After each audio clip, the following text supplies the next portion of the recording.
Decreto Supremo 8, Reglamento de Seguridad de las Instalaciones de Consumo de Energía Eléctrica. Las consultas pueden realizarlas a través del chat de consultas, que se ubica al costado superior derecho, donde aparece un símbolo de preguntas, y estas serán atendidas una vez finalizadas las ponencias. Las consultas que no se alcancen a responder serán contestadas al finalizar el ciclo de charlas y quedarán publicadas en el sitio web de consultas frecuentes de esta superintendencia. También se otorgará un break de 10 minutos al finalizar la segunda ponencia. Se compartirá un link para responder una encuesta de satisfacción en el mismo chat al finalizar las presentaciones del día de hoy.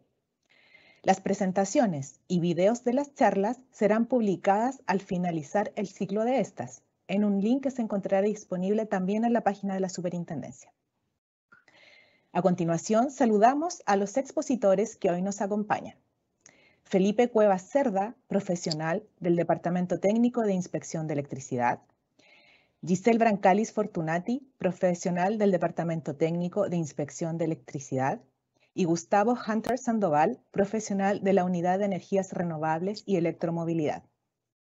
También saludamos a todos quienes nos acompañan hoy. Ahora hacemos la invitación a Felipe Cuevas Cerda, profesional del Departamento Técnico de Inspección de Electricidad, para que comience su exposición del pliego técnico normativo RIC 13, subestaciones y salas eléctricas. Felipe, adelante por favor. Muy buenos días. A continuación damos inicio a las charlas con, como dijo María Isabel, con el RIC 13.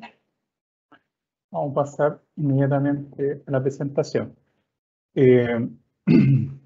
Bueno, continuando con la estructura que venimos desde el RIC 1, hoy día estamos ya acercándonos al final de todas estas charlas y trabajaremos o comentaremos, mejor dicho, el RIC número 13 de subestaciones y algunos conceptos de salas eléctricas. La estructura que mantendremos hoy día será la misma que trae el pliego, y donde nos enfocaremos principalmente en los últimos 4 capítulos, donde están la mayoría de los requisitos. Así que partamos con esta presentación. El objetivo de este pliego, como saben, la mayoría está orientado a condiciones de seguridad. Este en particular se refiere a condiciones tanto del diseño, la instalación, operación, hasta la inspección y verificación de subestaciones y salas eléctricas. Como les comenté, siempre con el objetivo de garantizar las condiciones de seguridad tanto de las personas, animales, los bienes y las instalaciones. El alcance, aquí hay un aspecto importante, este RIC, el límite estaría en niveles de tensión hasta 23, es decir, cualquier transformador sobre este nivel ya tendríamos que comenzar a aplicar las disposiciones que están en el decreto 109 principalmente. Dentro de la referencia normativa vamos a encontrar 9 normas. Y recordar que en el caso de las normas IEC, alternativamente pueden usar la UNE, sobre todo cuando necesitan alguna traducción al español. Partamos ya entrando en materia. Terminología y conceptos generales que trae este pliego. Primero, yo sé que la mayoría de ustedes son instaladores eléctricos, pero también entendamos que nos acompaña gente que viene de otras industrias y también algunos estudiantes, y por lo tanto quiero dejar claro el concepto de transformador y subestación, que lo vamos a ir ocupando durante todo el pliego. Entonces, cuando hablemos de transformador, nos vamos a referir única y exclusivamente al dispositivo que transforma la energía, que tiene un lado primario y un lado secundario. Y cuando hablemos de subestación, en los requisitos nos referimos a todo el conjunto, es decir, el elemento transformador, las protecciones en media, las protecciones en baja, y los soportes y todo elemento que sea necesario para que esta subestación opere de forma normal. Esa es la distinción que creo que quede clara desde el principio. En esta RIC se clasifican 4 categorías las subestaciones. La primera sería subestación a la intemperie, donde vamos a tener tanto las subestaciones aéreas como las subestaciones a nivel del piso. Después, una segunda categoría, vamos a tener recintos donde las subestaciones están anexas a alguna construcción. Es decir, por ejemplo, un edificio aledaño, alguna construcción particular. Y la segunda categoría de esta corresponde a subestaciones que están ubicadas dentro de un recinto donde exclusivamente está construido para esa finalidad. La tercera categoría corresponde a subestaciones en bóveda, que se llaman, y acá básicamente está hablando de subestaciones que también se les llama subestaciones subterráneas. Y estas son cualquier subestación que esté a nivel de piso o que sobrepase seguramente la parte de ventilación, por ejemplo, hasta un máximo de 80 centímetros sobre el nivel del suelo. Y por último, la cuarta categoría, vamos a tener las subestaciones que se llaman compactas, donde toda la estructura está dentro de un, digamos, de un gabinete donde está el lado o el módulo de alta y el módulo de baja tensión. Bueno, ahí vamos a ir entrando en detalle a continuación en algunas de estas subestaciones. Algunas exigencias generales. Acá, recordar que, al igual que la mayoría de los RIC, en este caso, toda subestación deberá ser instalada de acuerdo a un proyecto técnicamente concebido y que cumpla todos los estándares y que facilite el mantenimiento, etc. Todos los conceptos que son necesarios para este tipo de proyectos. Aquí un tema también importante, recordar que independiente de la potencia de este transformador o de esta subestación que veamos conjunto, solamente las puede ejecutar o dirigir o responsabilizarse un instalador autorizado clase A. ¿Ya? Es decir, no podría declararla, por ejemplo, o estar a cargo de una subestación un instalador que tenga una clase inferior a la A. Por otro lado, y este punto también importante, se deja abierto al uso de otras tecnologías que vayan surgiendo durante la operación de estos RIC. Recordemos que los RIC no se actualizan con mucha frecuencia, en general las normas, pero en este caso se deja abierto por si aparecen nuevas tecnologías, por ejemplo, de transformadores, que no estén incorporados en este documento explícitamente, pero que si bien cumplan normas internacionales y sean ampliamente aceptados, se podrían ir utilizando previa autorización a nivel nacional. Otro aspecto de las exigencias generales tiene que ver que debe haber un esquema unilineal de toda la instalación, que comprenderá, digamos, desde la alimentación hasta la última protección. Y esta se debe ubicar, ojalá, en el lugar visible y lo próximo a los tableros. Y dentro de este esquema, aquí el artículo 6.1.3 establece una serie de requisitos que tiene que cumplir este esquema, que yo puse en ejemplo. No necesariamente cumple todo el objetivo, pero era para ejemplificar a qué se refería este requisito. Otro punto tiene que ver con lo que los transformadores deben cumplir un protocolo de análisis y ensayo de productos eléctricos, digamos, de esta superintendencia, o en su defecto, cumplir con cualquiera de las normas que están indicadas acá. Acá, obviamente, la norma que le aplique va a depender de la tecnología y tipo de transformador. También van a poder encontrar en la página de la superintendencia, en la sección industria, ustedes pueden acceder aquí a consultar los productos con obligatoriedad de certificación. Otro punto es que los transformadores deben tener una placa de característica con todos estos requisitos. Acá tampoco hay que preocuparse porque si ustedes se aseguran como instaladores que el transformador cumple las normas que se especifican acá, va a cumplir con estas disposiciones. Y además, por ejemplo, si el transformador tiene algún refrigerante en aceite, también se deben indicar los litros, que es sellado hermético y la distancia del nivel de aceite a la tapa. Así que, como les digo, ustedes tienen que verificar que estén, pero si el transformador cumple con con las normas que nosotros referenciamos acá, seguramente no van a tener ningún problema de este tipo. Aquí, dentro de la exigencia de instalación, tenemos que todos los transformadores que estén a la intemperie, recordemos que cuando hablamos de transformadores intemperie nos referimos a los que están aéreos o los que están a nivel de piso, pero digamos directamente expuestos a la acción ambiental.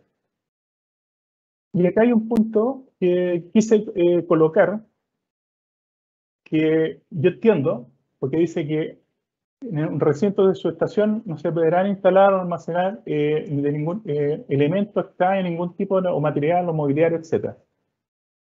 ¿Por qué puse este artículo? Porque ustedes como instaladores tienen que entender que no todos los artículos van a ser necesariamente responsabilidad de ustedes. Por ejemplo, en este caso, si ustedes diseñan, construyen y hacen todo dentro de la norma y después el propietario, no sé, se le ocurre dejar como esta foto que está ahí, cosa almacenada, ya es un tema que él va a tener que responder, no ustedes como instaladores, pero eso quiero dejar claro. Dentro de todos los RIC hay artículos que van a ser responsabilidad del instalador que diseña o construye y también van a haber requisitos que obedecen a la responsabilidad del propietario. También es importante tener presente que las disposiciones que están en esta sección corresponden a o aplican a subestaciones o transformadores que están instalados hasta 1000 metros sobre el nivel del mar. Sobre esta altura, tienen que tener la precaución de que el transformador esté adaptado. Yo aquí puse un ejemplo. Por ejemplo, aquí dice rango de altura de operación de 1000 a 5000 metros sobre el nivel del mar. Entonces ahí van a haber otros requisitos, otras recomendaciones del fabricante o la aplicación de otras normas que sean pertinentes a ese tipo de condiciones. Acá en general, por ejemplo, en temas de minería, es bastante común que se dé esta situación. Acá hay dos artículos que tienen que ver con las distancias de seguridad y se entregan dos tablas. La primera de ellas corresponde a distancias de seguridad para conductores y barras desnudas y la segunda para distancias mínimas en elementos de protección y parte energizada. Cuando hablo de elementos de protección no me refiero a las protecciones eléctricas, me refiero, por ejemplo, a la envolvente, la red que protegen esta subestación. Otro aspecto importante de la distancia de seguridad, por ejemplo, que todas las subestaciones a la intemperie, como las que estén dentro del edificio, deben protegerse contra el alcance de la mano, es decir, debe tener alguna puerta, alguna reja que impida que se toque accidentalmente. Y cuando hablamos de zona alcanzable, por ejemplo, lo vamos a referir 2,5 metros a la altura hacia arriba de la mano, para el lado 1 metro y hacia abajo también 1 metro en el caso que haya un rol. Y esta distancia debemos aumentarla 1 centímetro por cada kilovolt nominal de la tensión de la subestación. Y también recordar que las medidas de protección, como barreras, barandas, etc., también las pueden revisar en el RIC 5 de medidas de protección contra tensiones peligrosas. Ahí pueden encontrar alguna información adicional, como lo vimos hace algunas presentaciones atrás. Entremos ya ahora a lo que es los requisitos de instalación de subestaciones. La primera, la más sencilla para mí, porque dice que las subestaciones aéreas que están al intemperie, obviamente, se deben basar de acuerdo al Decreto Supremo 109. Es decir, en este reglamento no habría condiciones específicas para esta subestación, a excepción de algunas reglas generales, pero principalmente cuando tengan que montar una subestación a la intemperie, van a tener que ir a consultar el decreto 109. En este caso no son RIC, son documentos que se llaman RPTD. Acá tenemos el segundo caso que habíamos visto, la subestación a nivel de suelo. Estas subestaciones de partida tienen que quedar en un lugar que en condiciones normales de precipitación no sea una zona inundable. También todos los elementos que se ocupen y el transformador tienen que ser ya sea a prueba de intemperie o estar protegido contra estas condiciones. También el equipo eléctrico, respecto a su base, es decir, ahora se alcanza a apreciar en la foto, lo referimos a la base de la subestación, debe tener un espesor mínimo de 25 centímetros y desde los anclajes hasta la orilla, es decir, por ejemplo, en esta parte, al menos debe tener 15 centímetros. Ese es como el mínimo. Y también recordar, como lo mencionamos, que tiene que estar el recinto tiene que estar delimitado y protegido para que solamente pueda ingresar personal calificado. Y en este caso, evitar el ingreso de animales o personal no calificado a esa área. Y respecto del cierre, mencionar, por ejemplo, que tiene que tener al menos 2 metros de altura y una distancia de 1,5 metros desde el punto eléctrico, por ejemplo, hasta la reja, hacia cualquier punto de la reja, mínimo 1,5 metros. Y esta distancia se tiene que aumentar al menos a 2,5 centímetros en caso que este recinto, por alguna razón, se encuentre colindante a un sitio público.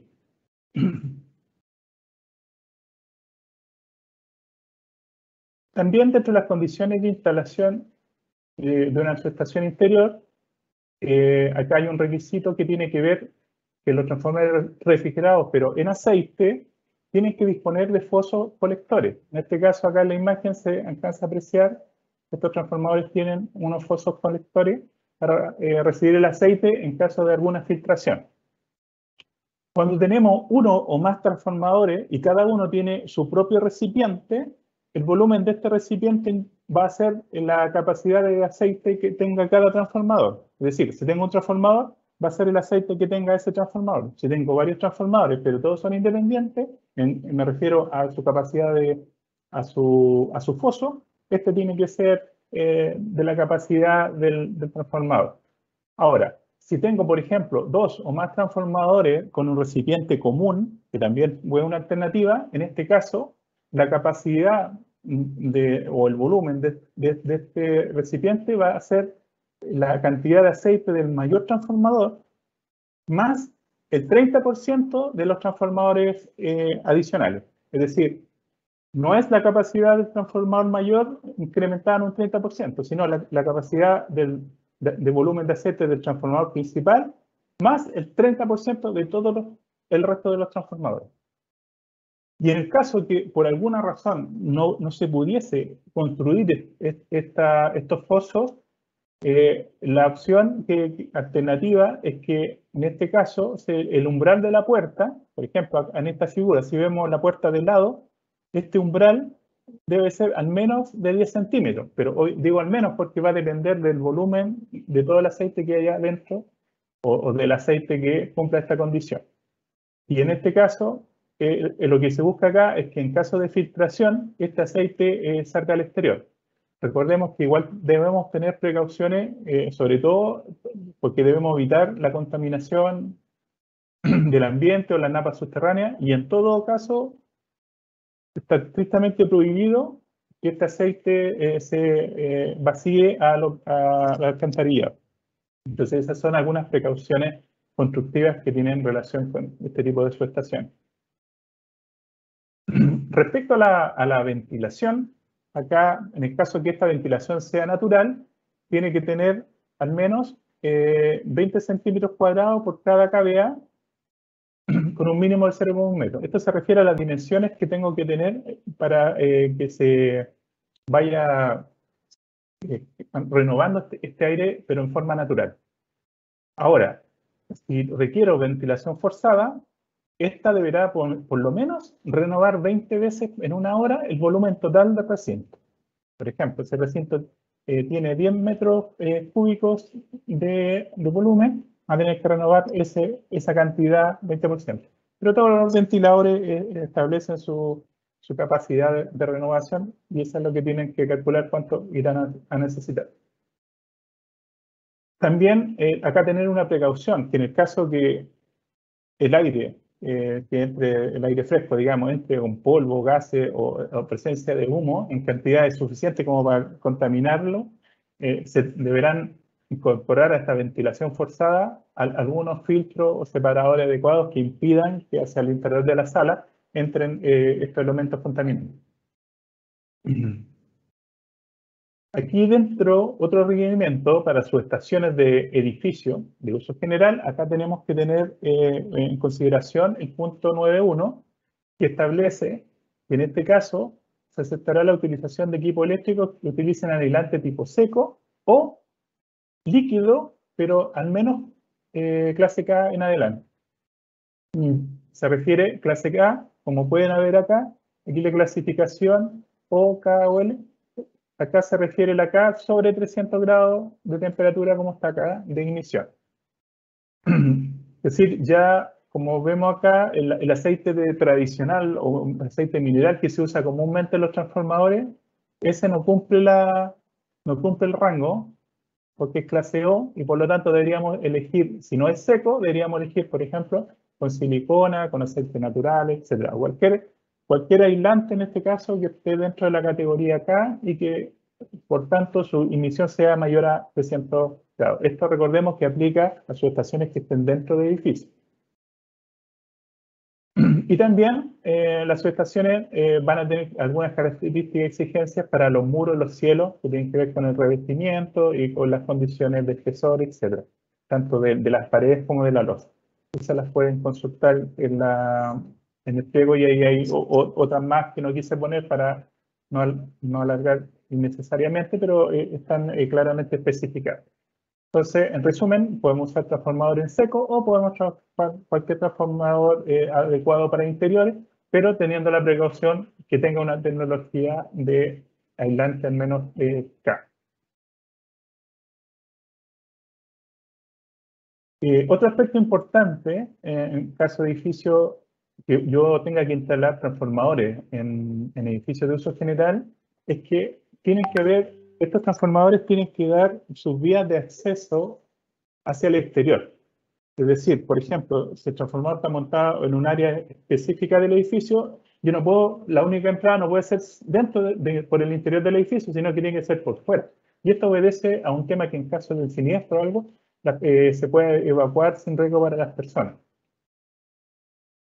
Otro requisito obedece a que si yo tengo más de un transformador, independiente de que estén separados, debo colocar un muro de separación entre ellos. Y este muro debería tener una altura mínima de 2,5 metros.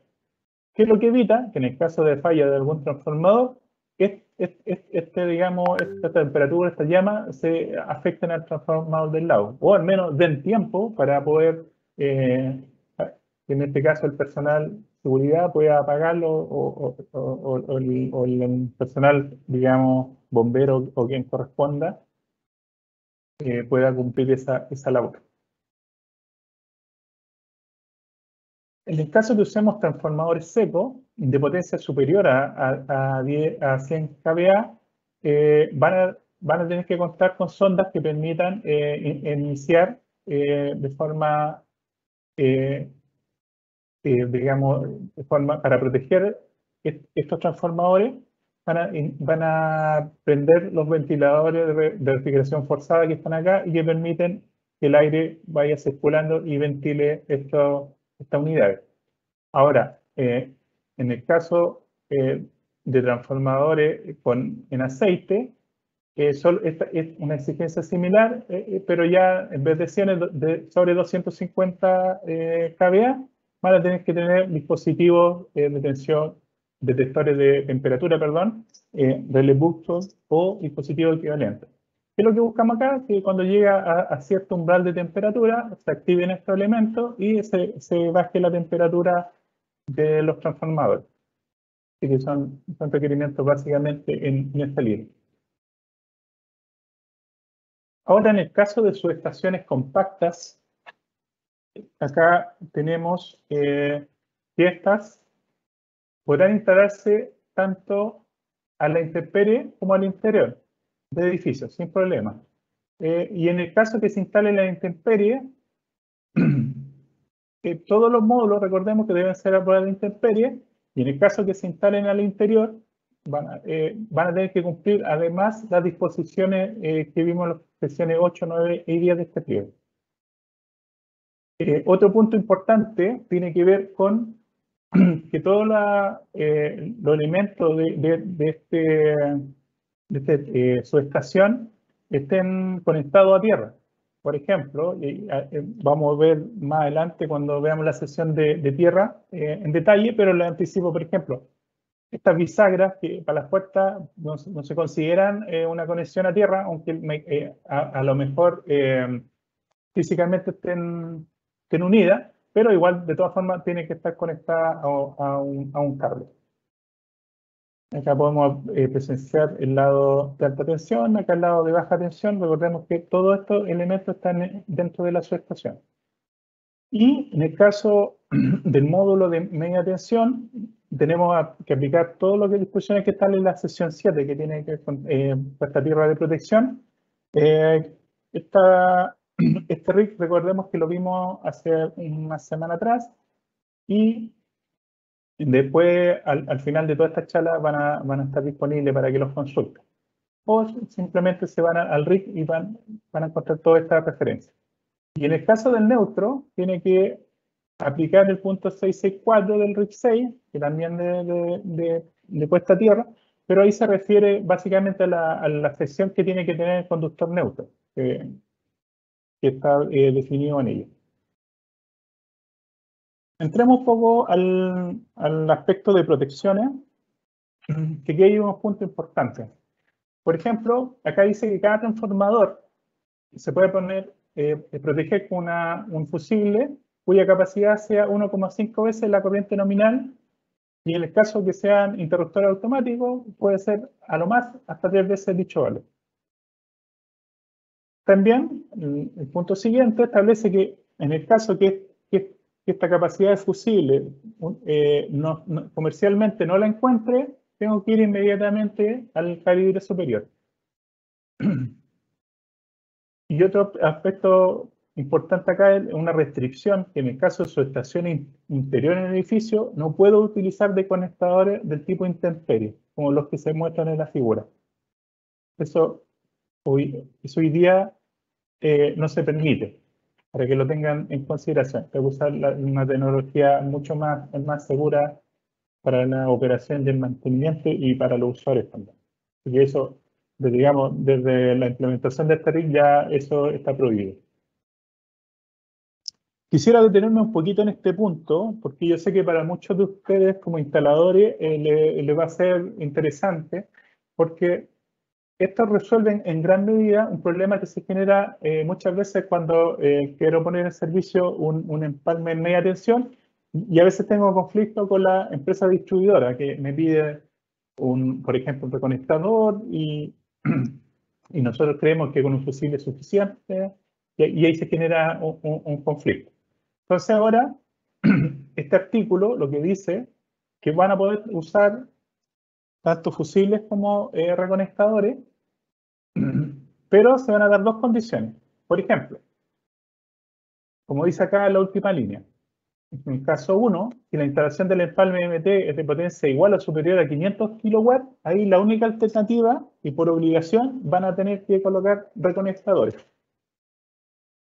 Sin embargo, en el caso 2, si la instalación del empalme MT, la potencia es menor a 500 kW, ahí voy a tener que poner, o voy a poder colocar, porque yo siempre puedo poner reconectador, pero también voy a poder colocar fusible, pero va a depender. Entonces, vamos a poner un ejemplo acá para que quede mucho más claro esto. Recordemos que estamos hablando menores de 500 kW. Supongamos que este tramo del alimentador corresponde a la distribuidora y tiene un fusible de 50T y no se puede cambiar porque eso coordina con otro arranque, nos dice llenar la figura. Pero supongamos que ese es el límite. Y nosotros tenemos acá nuestro proyecto. Entonces debemos determinar cuál es la capacidad del fusible y que a la vez se coordina o no con el que está inmediatamente agua arriba. Entonces, hagamos el ejemplo con un transformador de 300 kV. En este caso, la corriente sería 14,4 amperes, y si aplicamos el artículo anterior, el 13.2 que mencionamos, dice 1,5 veces la corriente nominal y por lo tanto nos daría 21,6 amperes. En el caso, por ejemplo, que optemos por usar fusibles curva T, vemos que no tenemos de esa capacidad, por lo tanto, inmediatamente nos vamos a la capacidad siguiente, en este caso 25. Entonces ahora lo que tenemos que asegurarnos que este fusible pueda coordinar con ese. Entonces, fusible de 25 coordina con uno de 50 hasta 2600 amperes.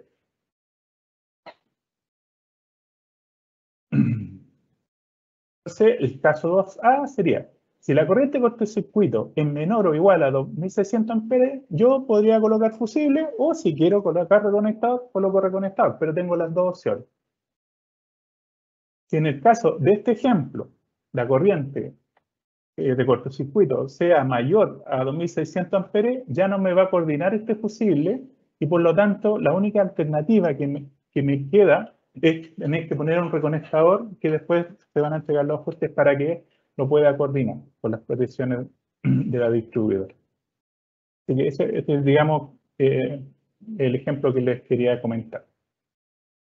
Ya pasando a la última parte de esta presentación, tenemos todo lo que es puesta a tierra de protección. Tenemos algunos requisitos, como anticipamos, todas las partes metálicas de estas subestaciones y los elementos que están adicionales, por ejemplo, tenemos la mufa, todo esto, lo podemos ver acá en detalle en el artículo siguiente, que todo lo que tengo que poner a tierra. Y recordad que en la sección 7 de esta RIC voy a encontrar los requisitos para este tipo de conexión. Entonces, por ejemplo, acá tengo que poner las carcasas de los transformadores, tengo que poner las partes, la rejilla, los cercos, las manivelas, los soportes, los cables, las pantallas de los cables de tensión, es decir, todo lo que requiera tierra lo tengo que aterrizar y ahí hay algún lineamiento, digamos, para que lo puedan hacer. También recordar que la resistencia puesta a tierra, sobre todo para lo que corresponde a tensión de paso y de contacto, van a tener que basarse en el reglamento 109 y también en el artículo, perdón, en el anexo 6.1 que está en el RIC 6. Entonces ahí les dejo las dos referencias para que puedan ver cuáles son los requisitos específicos para cada una de las opciones. Y para finalizar, digamos, respecto a la tierra de servicio, lo que dice acá que esta se va a tener que dimensionar de acuerdo a la máxima corriente de falla a tierra que pueda circular. Y en el caso, por ejemplo, que tenga diversas instalaciones con tensiones distintas, todas conectadas a una tierra común, voy a tener que considerar la máxima corriente que circula en ella.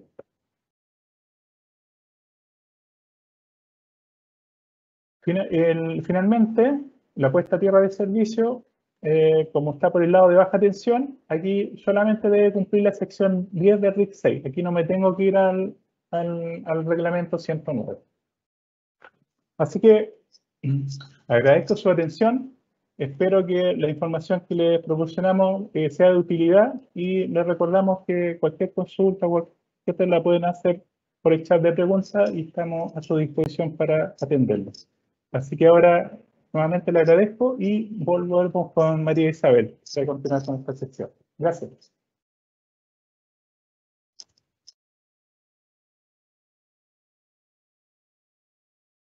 Agradecemos a Felipe Cuevas la ponencia realizada y a continuación invitamos a Giselle Brancalis para que comience su exposición del pliego técnico normativo RIC 14, exigencias de eficiencia energética para edificios. Giselle, adelante, por favor.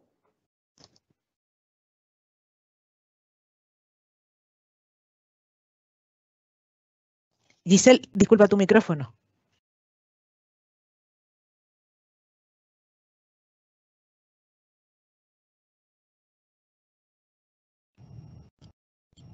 ¿Ahí sí? Sí, perfecto. Gracias. Muy amable, María Isabel. Muchas gracias por la presentación.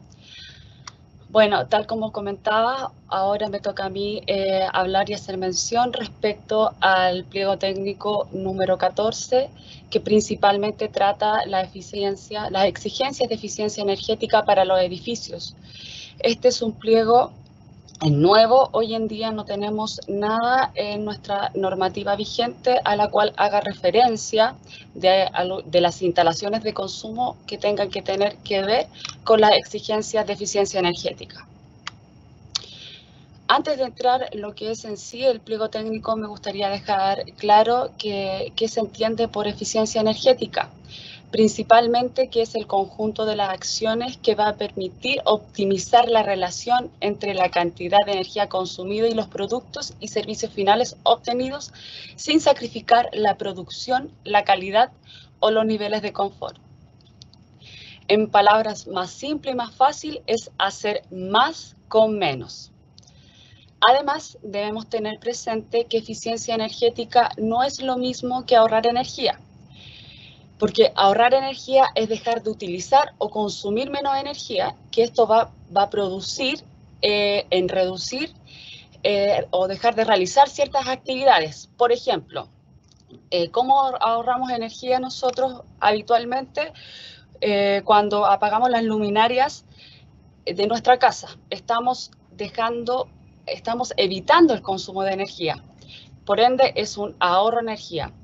En cambio, si nosotros cambiamos las luminarias por unas más eficientes, estamos tomando una medida de eficiencia energética que nos va a proporcionar una disminución del consumo de la energía sin perjuicio del desarrollo de nuestra actividad. Se puede seguir haciendo nuestra actividad de manera normal. Por su parte, también me gustaría destacar que hoy en día eficiencia energética no está relacionado solamente como a la energía eléctrica, sino que ya hoy en día se ve en base a todo un sistema o un conjunto, desde la envolvente, por ejemplo, los materiales de construcción, de aislación, hoy en día los termopaneles, los que evitan el tema de que nos pegue mucho el sol en el verano o en el invierno nos dé mucho frío, etcétera. Pasando por la climatización, la iluminación, como les decía, hasta hoy en día los servicios, tanto como la cocina, el refrigerador, el calefón, hoy en día está todo englobado hacia la eficiencia energética. Recuerden que es hacer más, pero con menos. Ya entrando en lo que es nuestro pliego normativo número 14, principalmente en los contenidos que establecen la mayoría de nuestros pliegos técnicos, con la misma estructura a la cual entregan los objetivos, los alcances, las referencias normativas, las terminologías y finalmente en este pliego llega solamente hasta las exigencias generales. Como objetivo, este pliego nos establece las exigencias de eficiencia energética que deben cumplir las instalaciones de consumo de energía eléctrica de edificios del país. Recuerden, de edificios. ¿Cuál es el campo de aplicación de este pliego técnico? Aplica a edificios nuevos y solamente a los equipos que se describen en este pliego técnico. ¿Ya? Y para todos los equipos que se instalen con posterioridad, en edificios existentes, perdón, todos los equipos que se instalen a los edificios existentes con posterioridad a la entrada en vigencia de este pliego técnico, o sea, todo lo que se instale con posterioridad a la entrada en vigencia, que va a ser el 11 de julio. Recuerden que estos pliegos técnicos entran en vigencia el 11 de julio. Deberán cumplir con las exigencias que establece este pliego técnico, pero tenemos excepciones. ¿Ya? Se exceptúan de la aplicación de este pliego técnico las siguientes instalaciones. Todos los edificios residenciales y de oficina que tengan menos de 2.500 metros cuadrados totales construidos. Recuerden, todo lo que tenga menos de 2.500 cuadrados construidos no corre este pliego técnico. Por su parte, los departamentos habitacionales que tienen una superficie menor a 300 metros cuadrados construidos tampoco se le aplica este pliego técnico. Y finalmente también se excluyen las áreas comunes de las viviendas que tienen menos de 5 pisos o que posean áreas comunes de menos de 1000 metros cuadrados de áreas comunes, como les comentaba. Esas tres se efectúan de este pliego técnico, estas tres menciones que les acabo de decir, para que lo tengan presente. Yendo por el contenido de nuestro pliego técnico, hace referencia solamente a estas tres normativas internacionales que principalmente destacan los requisitos particulares de los interruptores electrónicos, la norma también IEC que nos señala la eficiencia energética basada en los motores eléctricos y la norma ANSIS que nos señala la exigencia energética de los edificios con excepción a los edificios con poca altura. Por su parte, la terminología define solamente estos tres puntos, que es control, monitoreo y sensor, que van a ser parte de este sistema de monitoreo a la cual vamos a ver a continuación. Como exigencias generales podemos indicar que los conductores de alimentadores deberán ser dimensionados para una caída de tensión como máximo del 2% a la carga nominal. Y por su parte, los conductores de las derivaciones deberán ser dimensionados para una caída de tensión máxima del 3% a la carga nominal en su punto más desfavorable. Por su parte, deberán instalarse dispositivos de medición para supervisar la energía por separado en los siguientes aspectos. Se debe tener supervisión de la energía eléctrica total, del sistema de calefacción, ventilación, aire acondicionado, de la iluminación tanto interior como exterior, además también del circuito de enchufe, del sistema sanitario, acá entre el agua potable y los alcantarillados también, y los ascensores, ¿ya? Y este registro de esta supervisión de la energía deben hacerse de forma separada para las áreas, en los edificios residenciales, tanto para las áreas comunes como por inquilino. O sea, separamos las mediciones de la supervisión de la energía respecto a las áreas comunes y por inquilino, o sea, por departamento habitacional, teniendo obviamente en consideración el metraje. Estos registros se deben tomar cada 15 minutos y llevar de forma horaria, diaria, mensual y anual, y se deben guardar como mínimo por 12 meses. Este registro también nos indica que puede ser de forma manual o de forma electrónica. La documentación que se le debe entregar tanto al propietario como al administrador del edificio deberá ser de 30 días después de la fecha de recepción de este sistema de monitoreo, ¿ya? ¿Y qué incluye esta documentación? Los planos as-built de la instalación eléctrica. Aquí dentro de los planos debe incluir obviamente el diagrama unilineal del sistema de distribución eléctrica de monitoreo y control y también los planos de distribución que va a estar por cada piso, los sensores y lo que son parte en sí de este sistema. Además de estos planos también deben agregar e incluir los manuales de usuario del sistema.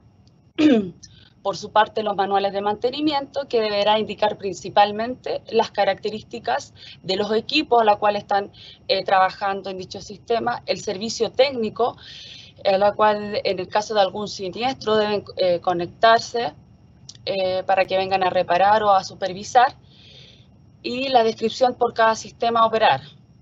Además también de las llaves de acceso a los tableros eléctricos y la clave de ingreso al software, tanto como programador, como también al usuario. Además, este pliego técnico establece el que toda iluminación interior debe ser con control automático a través de sensores, y cada sensor deberá controlar una zona de no más de 200 metros cuadrados si la superficie total a controlar es menor o igual a 1000 metros cuadrados. Cada sensor deberá estar protegido tanto del agua como del polvo.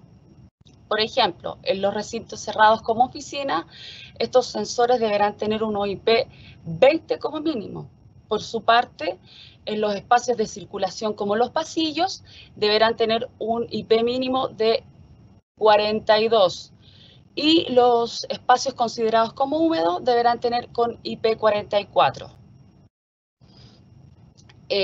Todos estos dispositivos que se instalen deberán ser compatibles unos con otros, o sea, deberán conversar tanto el sistema de control automático con el sistema de monitoreo. Deben ser compatibles. Referente a los sensores también, aquí tenemos que recordar que esto siempre lo hace mención en todos nuestros pliegos técnicos, a la cual debe cumplir el protocolo de producto eléctrico respectivo que existe en nuestra superintendencia, y si es que no existiese, debe cumplir con la norma IEC 60669-2-1 del año 2002. Y además, respecto a la iluminación de las áreas comunes, nos indica que debe ser controlada de modo tal de que disminuya la potencia cuando no hay ninguna actividad dentro de la zona de iluminación durante 20 minutos. O sea, si no hay personas ni nada, ningún tipo de actividad durante 20 minutos, deberá reducir la potencia de iluminación. Esto es respecto a la iluminación interior. Referente a la iluminación de los estacionamientos, acá nos indica que toda la iluminación de los estacionamientos deberá ser monitoreada y controlada, y la potencia de la iluminación de cada luminaria se debe reducir con un 30% como mínimo cuando no detecta actividades durante 20 minutos. O sea, no detecta ningún tipo de actividad y va a reducir automáticamente un 30% por luminaria. Eso sí, las zonas controladas para esta exigencia no deben ser superior a 350 metros cuadrados, y además también en casos justificados hace una salvedad que va a permitir el apagado de luminarias para alcanzar este 30%. Referente a la iluminación de exterior, como la de las fachadas, también nos señala que esta debe ser tanto controlada como monitoreada, y además que se debe apagar automáticamente entre la medianoche o cierre de negocio o lo que ocurra más tarde y las 6 de la mañana o el horario de la apertura. Eso sí, por aspectos de seguridad se puede dejar una luminaria encendida si en este caso lo requiere el propietario o la comunidad. Respecto a la iluminación de señalización y de letreros, también debe ser controlada por un dispositivo que reduzca automáticamente la potencia de iluminación conectada por al menos 30% en relación a las siguientes condiciones. O sea, reduce en un 30% por iluminaria desde las 12 de la noche hasta las 6 de la mañana o la apertura de negocio, o también durante la ausencia de la actividad por un periodo de 15 minutos. O sea, de reducir en un 30% si no detecta a nadie durante 15 minutos, y además teniendo la consideración esta salvedad de los horarios. Y finalmente, este pliego técnico también nos señala que para todas las instalaciones de los hospitales que quisiesen estar en consideración con la exigencia de eficiencia energética, deberán basarse en la norma ANSIS 90.1/2016, y ahí tomar en consideración las recomendaciones que realiza esta normativa.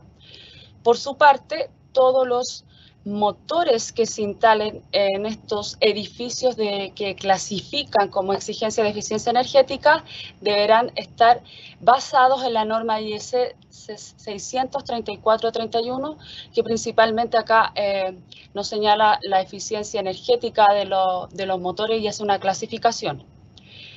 Y los edificios que están preparados para la electromovilidad deben basarse en el punto 1321 del pliego 15, que vamos a ver a continuación con Gustavo. Acá también me gustaría hacerles una mención principal, que hoy en día tenemos una ley, la primera ley de eficiencia energética, que es la ley 21.305, que fue publicada en el Diario Oficial en febrero de este año, en la cual hoy en día el Ministerio se encuentra haciendo mesas técnicas de trabajo con los actores principales dentro del mercado para hacer la bajada de esta ley en base a su reglamentación.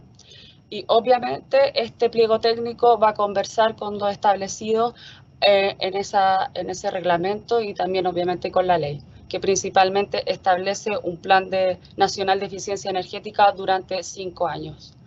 Eso es todo. Ahora un pliego muy cortito y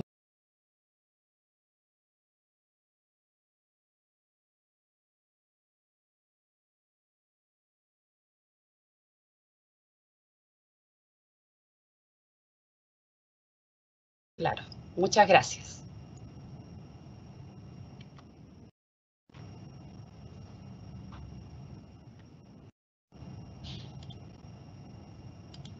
Muchas gracias, Giselle, por tu presentación.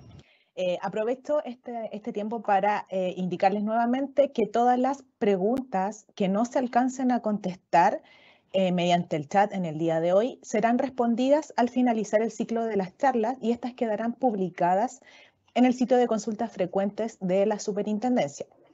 También les recuerdo que se compartirá al finalizar las ponencias del día de hoy un link para responder una encuesta de satisfacción en este mismo chat. Y finalmente, las presentaciones y videos de las charlas serán publicadas al finalizar el ciclo de estas en un link que también se encontrará disponible en la página de la Superintendencia. A continuación, los invito a tomar un break de 10 minutos y en estos 10 minutos quedará un video informativo de la SEP.